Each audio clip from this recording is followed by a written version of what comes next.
Bueno, muy bien. Estamos llegando al capítulo ya octavo de este ciclo que hemos denominado Occidente en Jaque. Occidente en Jaque y gracias a dos coroneles de la República Oriental del Uruguay. Mira, mira, mira qué manera de presentar el ciclo, ¿no? Con dos expertos en lo que es la historia militar, las estrategias militares, profesores terciarios, académicos. Estamos con el licenciado Alfredo Bravo, además coronel, por supuesto, ya retirado, quien también propicia que este ciclo tenga, bueno, esa voz de experiencia y sobre todo de calificación técnica para explicarnos un poco de qué se trata este Occidente que está hackeado por todos lados, que tiene muchos frentes de batalla, y cuando decimos Occidente, intentamos el otro día resolver de alguna manera un concepto básico, breve, con el propio coronel, que es de qué hablamos cuando hablamos de Occidente. Y yo considero que es hablar del último resultado genuino, original que Occidente tiene, que son los estados nacionales, los estados de derecho, los estados republicanos, las democracias representativas, el principio de igualdad ante la ley, las libertades individuales. Ese es, creo yo, el último gran proyecto genuino de Occidente que hoy se ve hackeado. Esos estados nacionales, soberanos, ya parecen más bien, o son realmente agencias administrativas de un gran orden mundial que se va configurando en los organismos internacionales, a su vez financiados por corporaciones financieras. Por otra parte, vemos un bloque fuertemente enraizado en una enemistad con Occidente, con esos países centrales, llámese la Unión Europea, Estados Unidos, la OTAN, que es China, Rusia e Irán, junto a Corea del Norte, amenazando incluso la paz mundial con insinuaciones hasta nucleares. La invasión de Rusia a Ucrania, a partir de, según Putin, el incumplimiento de aquel tratado de Minsk. Ucrania, un país independiente, que tenía su propio gobierno soberano, que no quiere saber nada ya con esa Rusia imperial, se ve invadida y el mundo que no puede hacer nada simplemente le da recursos económicos, militares, logísticos a los ucranianos. ¿Cómo le va? ¿Cómo está, coronel? Bueno, buenas tardes, Rubén, buenas tardes a toda la audiencia. Un gusto nuevamente que me hayas invitado a participar en el programa. Viste que te traté de usted al comienzo, el señorío del conocimiento y ahora vamos a la amistad, ¿no? ¿Sabés que respecto a todo esto que hice el planteo inicial, mira, descubrí un libro que es la última publicación de Rey Dalio, que es una especie de pope del pensamiento anglosajón, que nos advierte que el mundo está cambiando y que está cambiando como para que se haga un mundo irreconocible respecto al mundo que nosotros conocemos. Este libro se llama El Nuevo Orden Mundial, nada más y nada menos, ¿no? Principios para enfrentarse al nuevo orden mundial, y dice lo siguiente, un resumen. Los tiempos que vienen serán radicalmente diferentes a los que hemos vivido hasta ahora, pero se parecerán mucho a otras etapas de la historia. Esto te va a interesar.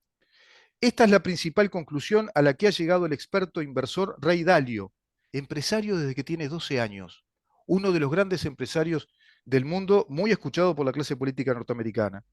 Después de un titánico estudio de episodios análogos al presente en los últimos 500 años, dice Dalio, los ciclos históricos siempre han sido muy similares entre ellos. Después de su bestseller mundial, Principios, Dalio vuelve con un nuevo libro en el que descubre los ciclos que explican el auge y la caída de los grandes imperios, como el imperio holandés, el inglés, el estadounidense. En nuestros días aparentemente asistimos al declive de Estados Unidos y al progresivo ascenso de China como potencia dominante. Si hacemos caso a estas señales interpretadas bajo un análisis comparativo con otros periodos históricos, periodos anteriores, estamos a las puertas del alumbramiento de un nuevo orden mundial. En este libro encontraremos una panorámica global de las fuerzas que han impulsado históricamente el éxito de los países y su posterior decadencia. La historia se repite, dice Dalio. La historia siempre se repite y genera grandes ciclos arquetípicos. Todos los nuevos imperios han vivido una fase de liderazgo, crecimiento en ese liderazgo, un crecimiento pacífico, prosperidad y una pérdida de competitividad posterior y una pérdida de productividad con una crisis fruto de la sobreexpansión de esa hegemonía o esa situación imperial. Y un periodo de declive en la forma de pérdida de poder financiero, conflictos internos, guerras o revoluciones. ¿Mm? Guerras o revoluciones. Todas estas señales que podemos identificar también hoy preludian la consagración de una nueva potencia mundial, reiniciándose de nuevo el gran ciclo. Esto dice Ah, Dalio, ¿qué te parece? bueno. Qué Qué, perspectiva, ¿no? qué perspectiva. Bueno, te voy a decir un detalle, me parece interesantísimo el libro, la verdad que Vamos a va a tener que haber que, leerlo, ¿no? vamos a tener que leerlo. Hay un detalle que como siempre tomo con pinzas, que es un factor cultural. No sé si habla solamente en lo que son los imperios o las potencias que él nombra son las que realmente los toca o toca a otras, pero ahí ves un hilo conductor protestante, ¿no? Siempre en ese conflicto, porque cuando muchas veces el mundo académico, a partir de la Segunda Guerra Mundial, por ponerlo de alguna manera, Sí, nos ha dado el mundo protestante o el mundo anglosajón. sí. Y el mundo latino como que aparentemente no produce nada y eso es un grave error porque realmente creo que en ese problema que tenemos Los los latinos. americanos del sur Mm, bueno, y hasta los propios italianos y españoles, mm, que siempre estamos viendo la paja en el ojo, mejor dicho, perdón, no es el término correcto, mm. siempre estamos viendo en el resto, porque nosotros nos declaramos como que tenemos una incapacidad mental o que siempre tenemos esa mea culpa y, por ejemplo, lo hemos hablado contigo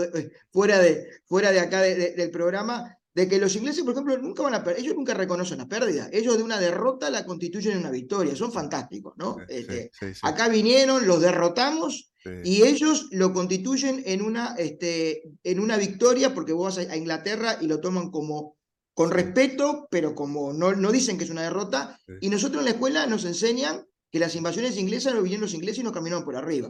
mm. Sí, Somos fantásticos, ¿no? sí. Pero bueno. ¿Sabés que en eso coincide contigo el doctor Jesús Maestro, filólogo, profesor de Navarra, de literatura Ah, cervantina? Te recomiendo que lo veas en YouTube, te va a interesar muchísimo su postura porque está muy en coincidencia contigo me lo había recomendado. Me cuando lo él había dice recomendado. que los ingleses son los reyes de la propaganda. Los reyes Sí, son, claro. incluso él compara la propaganda cultural actual del neomarxismo con la propaganda inglesa. Por ejemplo, los ingleses, dice Jesús Maestro, te dicen que el mejor escritor del Renacimiento y de la humanidad ha sido Shakespeare. Y sin embargo, el mejor escritor, el más completo, Cervantes. es Cervantes. Cervantes. Es Cervantes, no cabe duda. Es Cervantes. La otra vuelta lo hablamos Y, contigo. y el otro que él dice que es muy completo también, comparable, es el Dante Alighieri. O sea, no se pueden comparar como escritores con Shakespeare, que no se sabe si realmente Shakespeare no fue un producto inglés y que tuvo que ver también con un producto de nacionalización, porque hay obras que son atribuibles, otras que no tanto, pero él dice que Shakespeare es la literatura de lo fantástico, es la literatura del encierro de lo fantástico, en cambio Cervantes es la literatura de la racionalidad a través del estudio de un proceso demencial, de un demente que no entiende el mundo en el que vive. Qué diferencia, ¿no? Qué diferencia. De un mundo que él criticaba de pérdida de valores. Exacto, exacto, exactamente. Y ahí conectamos con lo que dice el autor que tú nombraste. Y yo recomiendo otro libro que está muy interesante porque ahí introduce a dos elementos, a tres elementos, si mal no recuerdo, creo que también nombra Egipto. Paul Kennedy, Mm, auge y caída de las grandes potencias. claro, ¿Tá? claro. Él ahí habla incluso de Roma, habla de España. Yo ahí lo leí hace muchos años cuando era capitán y estaba operado del tendón de Aquiles y Ah, no tenía más remedio que tratar de hacer un impas y ahí empecé, y ahí descubrí a esa otra España que no entendía porque a mí en la escuela y en el liceo me enseñaron Colón, Hernandarias, la fundación de Montevideo, la sí, derrota de las invasiones inglesas y nosotros después independientes. Y sí, yo no entendía mucho cómo eran ellos. sí, Sin embargo, ahí muestra el auge de esa sí, España sí, peleando en dos frentes, sí. Inglaterra, y ahí empecé a entender los equilibrios de que tanto hablamos de ese mundo equilibrado.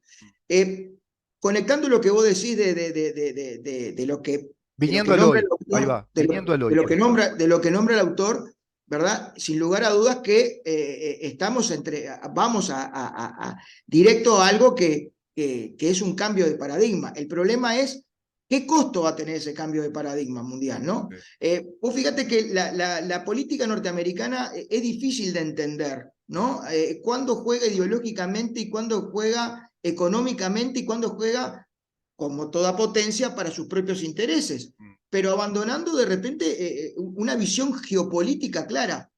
China es lo que es por Estados Unidos. sí, Cuando finaliza la Segunda Guerra Mundial, por algo Chiang Kai-shek, ¿verdad? Que era el presidente de la China, del Kuomintang, ¿verdad? Al salir de la Segunda Guerra Mundial, mm, era el que estaba sentado entre los cinco grandes, sí, ¿verdad? sí, Sin embargo, un par de años después, en el 48, creo que comienza la guerra civil, al poco tiempo, mm, quizás esté un poco desfasado, pero es ahí perdón, comienza, no, se retoma la guerra civil, porque la guerra civil entre Mao Zedong, comunista, contra Chiang Kai-shek, con su visión nacionalista china, ¿verdad? ujú, Ellos chocan a finales de los años 20 y comienzos de los 30, claro, ¿verdad? claro, Con una victoria de los nacionalistas, ahí Mao Zedong hace su larga marcha porque es derrotado ujú, en ese conflicto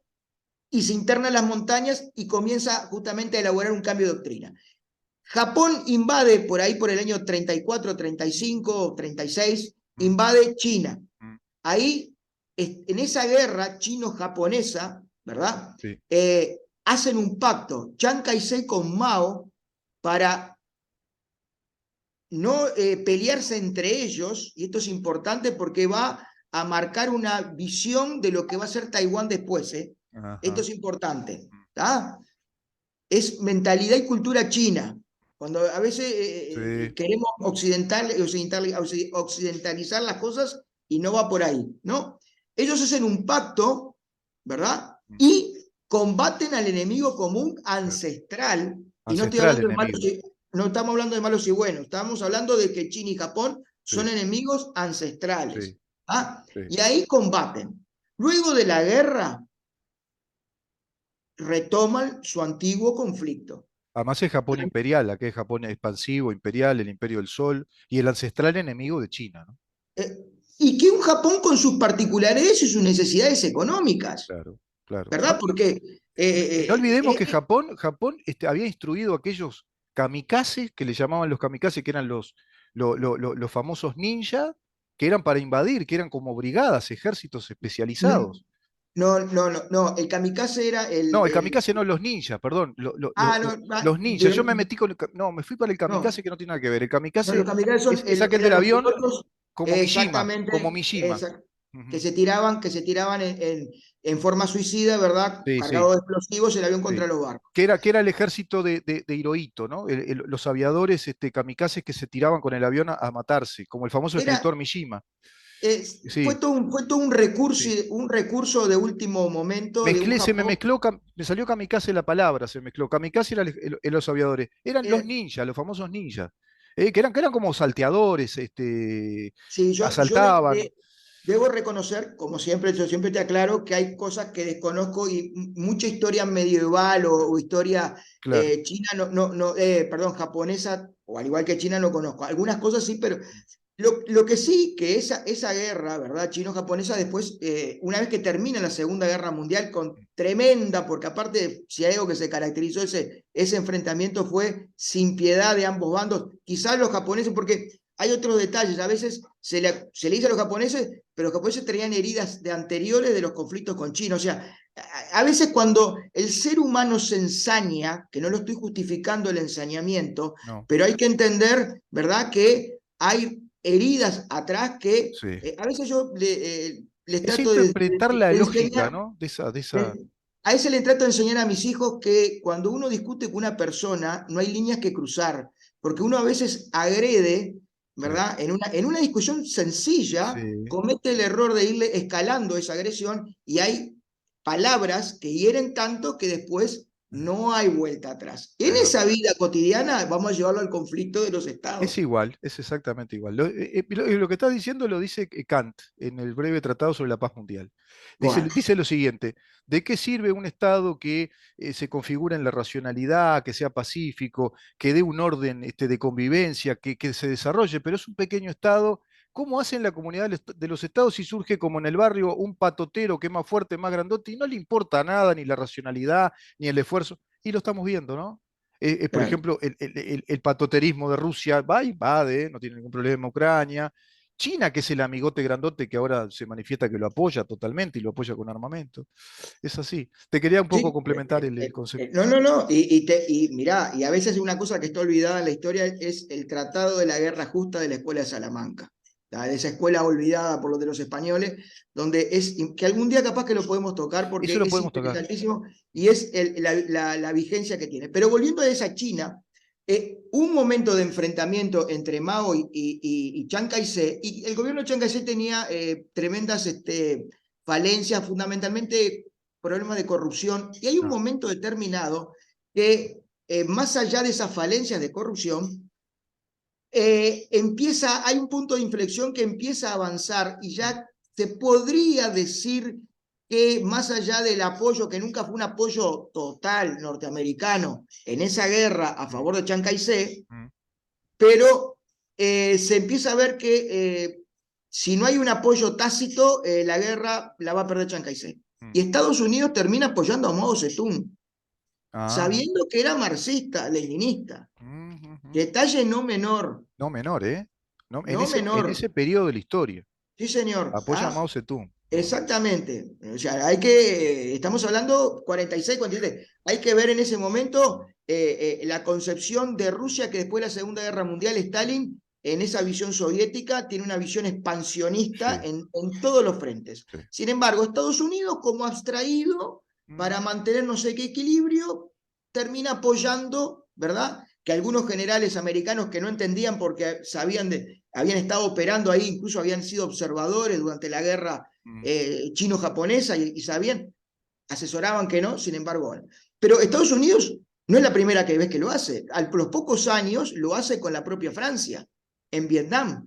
Cuando Francia estaba peleando en esa fractura de la guerra de Indochina contra el Partido sí, Comunista de Ho Chi Minh, el sí. Viet Minh, Estados Unidos le retira el apoyo a Francia, ¿verdad? Y Mm, termina de alguna manera apoyando indirectamente, pero apoyando al fin, mm, al Vietnam, que claro, después fractura Vietnam, se crea Vietnam del Norte y claro. la propia Estados Unidos se ve embarcada casi 10 años después en el conflicto que le duró 10 años, Sí, sí, que sí, hasta Irak y Afganistán sí. era el conflicto más largo que tuvo Estados Unidos. Que lo confiesa McNamara como canciller, en un documental lo vi como canciller de los Estados Unidos, que era una guerra que se les eternizó porque en verdad después se habían dado cuenta que estaban luchando en una guerra que ellos no conocían, que no sabían exactamente de qué se trataba y quedaron envueltos en un conflicto bastante penoso, ¿no?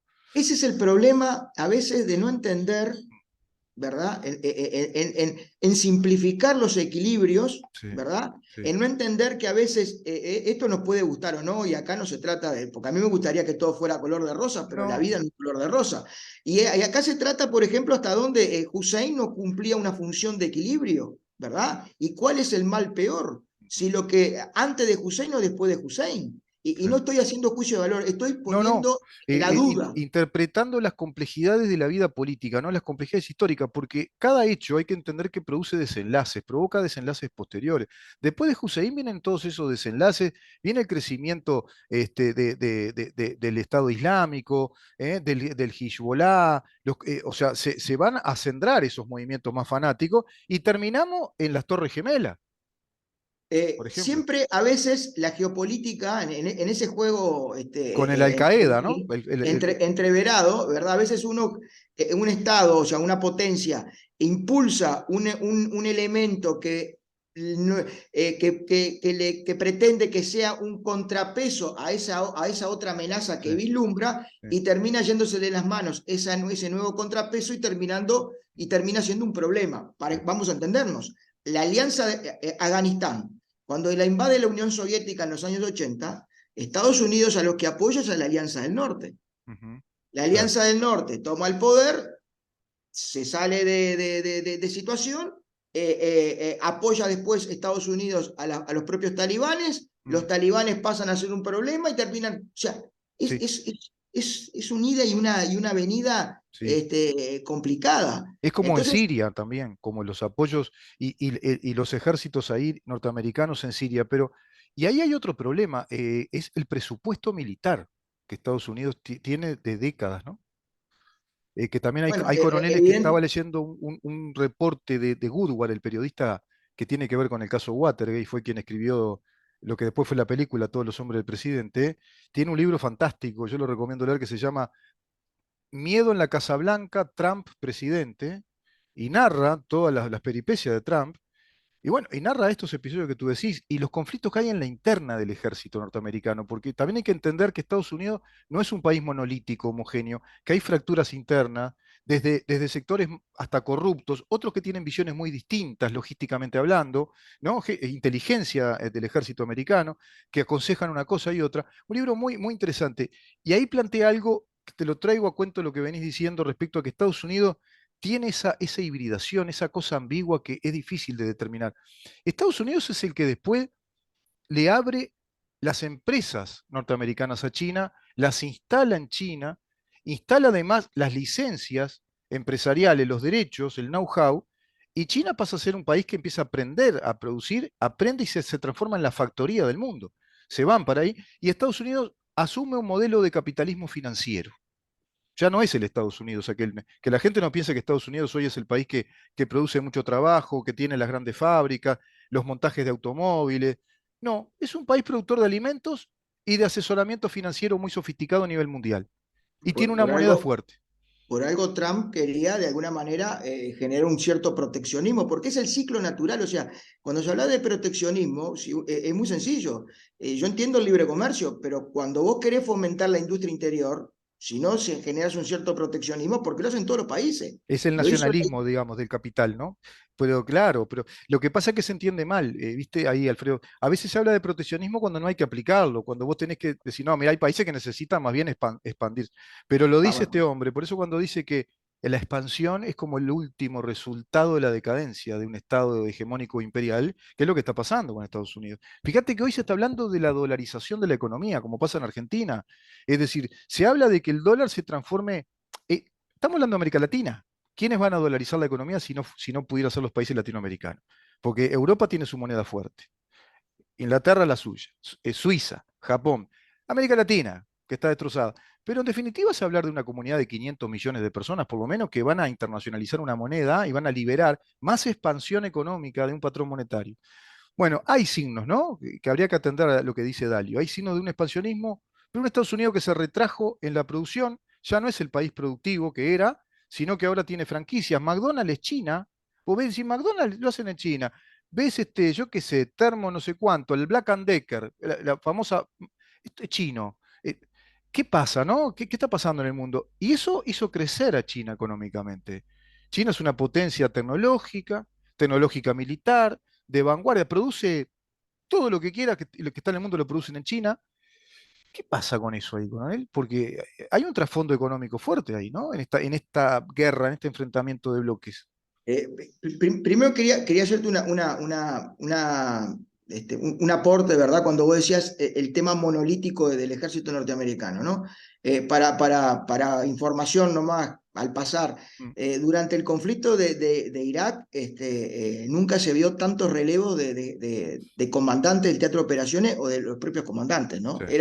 Era permanente el enfrentamiento y no estamos, cuando uno analiza, no estamos hablando, porque siempre está la imagen de que de repente el sistema político es el pacifista y el militar es el que quiere la violencia. no, Cuando la historia, el que la conoce realmente sabe que no hay más pacifista que el militar porque es el que pone la carne en el asador, ¿no? Entonces, claro, claro. Y y es conoce las el que, consecuencias. por más que digan los generales, incluso cuando se le criticaba a los generales de la Primera Guerra Mundial que mandaban al muere a miles de gente, es interesantísimo el debate que los tipos tenían porque estaban entre la espada y la pared, entre la presión política Claro, y lo que ellos estaban viendo cómo sus hombres morían, ¿no? claro, Eso no se ha hablado porque a veces no conviene hablar. claro. Y esto de Estados Unidos es tal cual.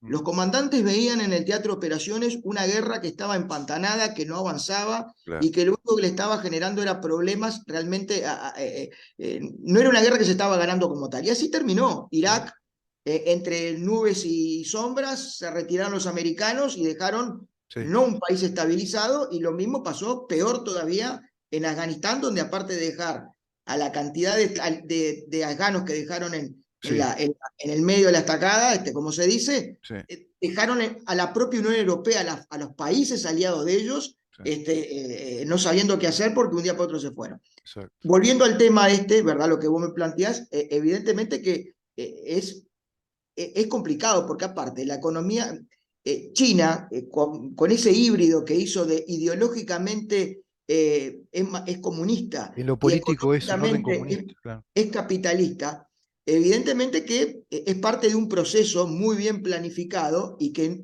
es difícil, el día que alguien quisiera hacerlo, no lo van a poder hacer porque es cultura asiática, Eh, donde el concepto, a mi humilde modo de ver, de colectivo es mucho más fuerte que el individualismo latino o el individualismo occidental, ¿verdad?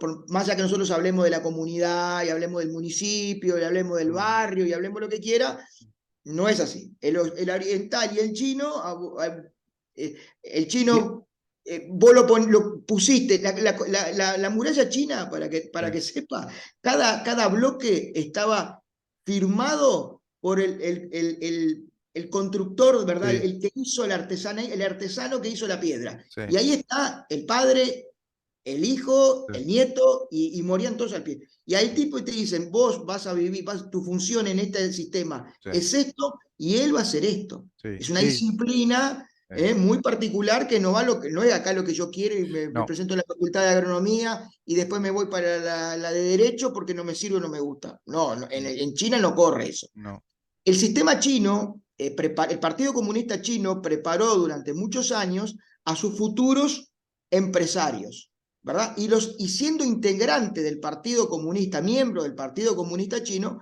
eran los que eran elegidos para ir a estudiar, ¿verdad? Occidente. A Occidente.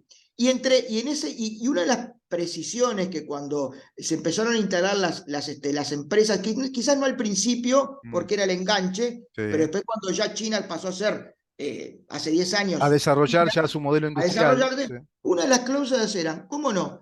Pero para integrar el directorio de la empresa o de la multinacional mm, tiene que haber un integrante del Partido Comunista Chino. claro, claro, claro.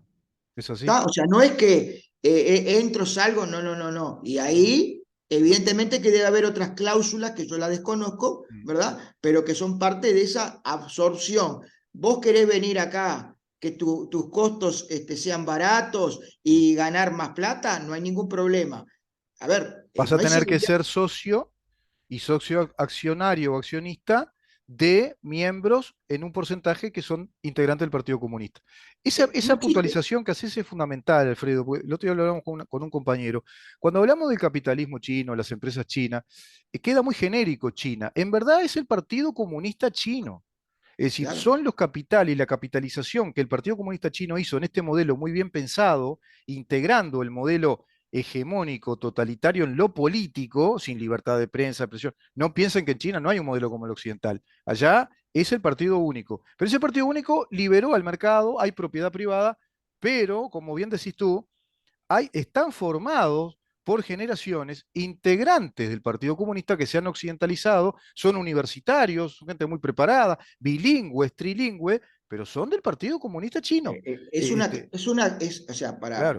para un comunista puro, Mm, debería ser el antítesis. En realidad para un comunista no porque hablan de la dictadura del proletariado, pero bueno, mm, en ese tránsito, ¿verdad? mm, sí, Es una clase dominante. sí, Vamos a entendernos también. Yo vuelvo a repetir, a veces las culturas, yo qué sé, la rusa en cierta medida, la china, ciertos países del Medio Oriente, que tienen con una cierta concepción de la vida, mm, ¿verdad? Capaz que a lo mejor, mm, no sé si no les sirve o no, porque son gente que sus expectativas son bastante básicas, mm, la concepción de China, sin lugar a dudas, que en esa evolución abrió ciertas libertades, tienen su propio internet, tienen su propio Facebook. Vos sí, vas en China y ves a todo el mundo con celular, mm, controlado. Un sí, detalle, para sí, viajar de provincia a provincia, yo tengo que sacar un pasaporte. Yo no ajá, puedo viajar como me tomo el ómnibus acá, me subo en Montevideo y me bajo en Paysandú. No, no, claro, no. Yo tengo que hacer un trámite un trámite legal de migraciones. O Sí. sea, hay un montón de cosas que capaz que para el mundo chino, para el chino, está bárbaro, porque ha vivido en una mayor cantidad de su vida en cierto régimen opresivo, o yo qué sé. Pero, Tienen, viste que tienen un código de honor de respeto a la autoridad, es muy difícil que haya insubordinación, por eso la gente dice, ¿y qué pasa? Bueno, ahora hay movimientos, parece que hay, pero es difícil que el pueblo chino se insubordine, que haya una especie de rebelión civil, como se concibe en Occidente, que es la famosa rebelión civil ante la tiranía, ¿no? Es difícil, eso es muy difícil, por lo que tú decís, eso es ancestral, tienen un montón de etnias con un claro. montón de problemas, ¿no? Hay Por bombitas de supuesto, tiempo por ahí, ¿no? supuesto. Que hay, ¿eh? Lo que Pero estamos, un lo que estamos detalle, viendo son idiosincrasias, particularidad acá. No estamos haciendo juicios de valor. Estamos viendo que no podemos extrapolar nuestro pensamiento occidental para interpretar el mundo oriental. No, no se puede. Además, no es lo mismo China, no es lo mismo cada etnia, porque China además es un conjunto de etnia que en verdad no es una unidad tampoco. exacto, sí, ¿Cuántos sí, sí. dialectos tiene? Un montón, no se entienden entre ellos. No, no, Pero ves un chino de 1,50 m y un chino de 2 metros, claro, uno claro. casi blanco. Mira, un detalle importante de ese respeto que vos hablabas de la autoridad, es que ellos no tienen seguridad social, No. ellos no tienen jubilados, Ah, porque se supone que el anciano, la persona cuando deja de trabajar, mm, no tiene por qué recibir un salario del Estado, porque los responsables de cuidarlo son sus hijos, ujú. y por eso la educación en China de la familia, de los hijos, o sea, del niño está en manos de los abuelos, Y la porque los veneración del padres tienen anciano. que, Ujú. porque tienen, con la sabiduría y el respeto del anciano. ¿Es O así? sea, es perverso por un lado, Sí, pero es mágico por el otro. sí, sí, sí, sí. Viste como todo tiene sus paradojas, ¿no? Tiene una cosa muy honorable, muy sublime y por otro lado tiene algo perverso también. Pero Claro. bueno, son idiosincrasias. Este, vamos a seguir hablando, muy interesante. Se va, viste que estos temas dan. Sí, sí, sí. Y creo que en toda esta melange, esta mezcla, estamos viendo signos de cambios de paradigma.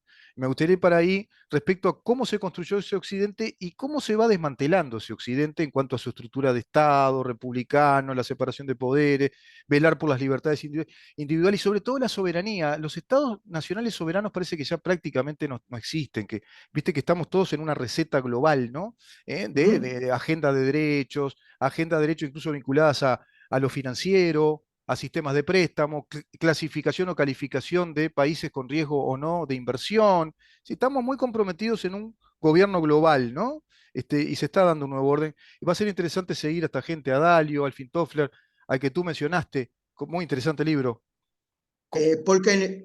Paul Kennedy, y podemos seguir por ese lado, si te parece, Alfredo, Sí, sí, porque sí. no cabe duda que este proyecto occidental original que venimos analizando desde un renacimiento está en jaque, ¿no? Está, Mirá, para cerrar ese concepto con lo que dijo este hombre, la caída del Imperio Romano fue un proceso de casi 300 años. Si bueno, vamos del 2023 para atrás, estamos ahí. es así, ¿viste? Y un imperio que fue brillante, que fue inmenso, y bueno, empiezan a decaer. Muchísimas gracias, Alfredo, ¿eh? Nos Gracias a vemos. ti, que tengas todos muy buenas tardes.